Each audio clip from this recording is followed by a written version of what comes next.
이번에 소개해드릴 이달의 승소 사례는 처음에는 이게 이혼이 뭐 잘 되려나요? 또 재산 분할 내가 원하는 대로 되려나요? 걱정이 많이 있으셨는데 이혼, 위자료, 재산 분할, 양육권, 양육비 이것도 다 승소네? 다 승소한 사례입니다. 우리 의뢰인분이 처음에 오셨을 때 굉장히 막 고통받는 상태로 오셨어요. 왜냐면은 이 남편분이 뭐 예를 들어 뭐 성매매 등 이런 것들이 여러 번 발각이 되고 우리 의뢰인분을 막 굉장히 근거 없이 의심하면서 이렇게 압박하는 상황이셨대요.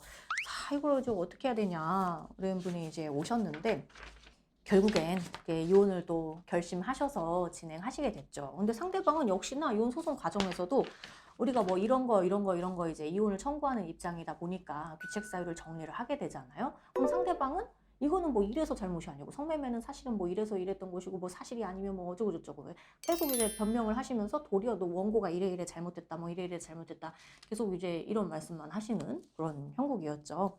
그래서 일단은 가사 조사를 또 진행을 하셨고 상대방이 이제 오해를 한 것이고 우리의 별다른 귀책 사유는 없다는 게 판결로 드러났죠. 왜냐면 저쪽의 위자료 청구는 기각됐지만 우리가 상대방에게 청구한 위자료는 1,500만 원이 인정되었고 또한 상대방이 청구한 반소가 아닌 본소에 의하여 원고와 피고가 이혼한다는 판결이 나왔습니다.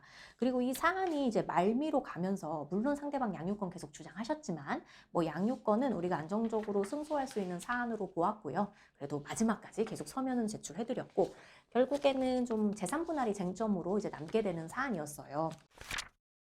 일단은 주된 재산으로 공동 명의의 이제 아파트가 있었는데 소송 진행 과정에서 상대방이 너무 괴롭히니까 우리 의뢰인분이 아이들을 데리고 집에서 나온 상태였거든요.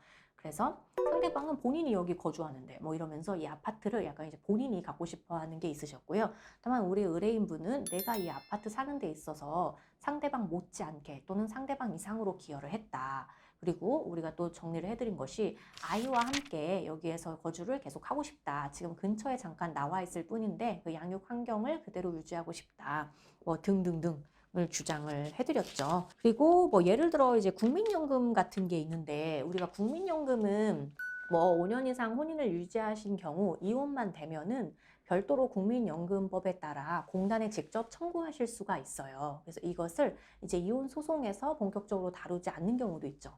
다만 우리 의뢰인분 같은 경우에는 상대방의 국민연금이 더 많아서 우리 의뢰인보다는 주장을 하기는 해야 되겠는데 이걸 나중에 별도로 주장하는 것과 소송에서 주장해보는 것 무엇이 더 나은가 고민을 해보았는데요. 아직 그 국민연금의 그 수급 연령에 도달하기에는 상당히 좀 남아있고 60세 이상이 되셔야 되다 보니까 국민연금을 받는 게 어떻게 받냐면 나중에 혼인 기간과 가입 기간 겹치는 부분의 반이에요. 길게 보면 사실 큰 돈이 또 아닐 수도 있고 그래서 그것도 의미가 있을 수 있겠지만 의뢰인분은 나중에 그걸 또 신청해서 받고 뭐 하느니 지금 일거에 좀 해결을 하고 싶다 이런 주장을 하셨죠. 그래서 저희가 뭐 국민연금도 조회를 해서 재산분할 대상으로 반영하는 쪽으로 하였고요. 기타 등등 재산분할을 이제 착실하게 반영을 해서 재산분할 방법에서도 이제 원하는 결과를 갖고 왔던 사안입니다. 이 사안은 돌이켜보면 시작할 때 상대방이 너무 네가 잘못이다 하도 하니까 의뢰인분도 내가 잘못인가? 내가 잘못인가? 상대방이 잘못한 건 남들 보기에는 그렇게 잘못이 아닌가? 이혼 자체가 되나? 이런 걱정이 좀 많으셨어요. 저희가 그렇게 걱정하실 필요는 없는 사안이다 라는 것도 말씀을 드렸고요. 근데 의뢰인분이 결국에 결심할 때는 어떤 이제 마음 상태가 되셨냐면 객관적으로 이게 걱정할 사안인지 아닌지를 떠나서 내가 이거는 아니다. 나도 결과에 상관없이 진행을 해봐야 되겠다. 뭐 이런 마음 상태가 이제 되시면서 진행을 했고, 뭐 결국에는 전반적으로 원하는 바대로 마무리된 사안입니다.